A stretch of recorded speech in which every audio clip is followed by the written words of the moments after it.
হয়েছে? এত চিল্লাচ্ছ কেন? না চিল্লাবে না, ওনাকে পুজো করবে। আরে আমি করলামটা কি?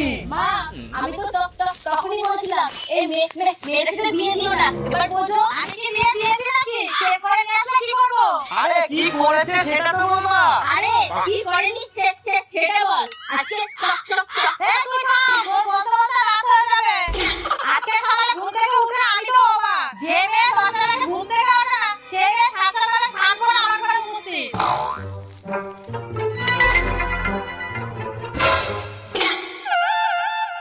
গুড মর্নিং মা, আপনার চা। শুকে থাকো। গুড মর্নিং গাইস, যেমনটা তোমরা দেখলে আমার প্রত্যেকটা দিন ঠিক এইভাবে শুরু হয়। আর আমার মনে হয় তোমাদের বড়দের থেকে এইভাবে আশীর্বাদ নিয়ে দিন শুরু করা উচিত।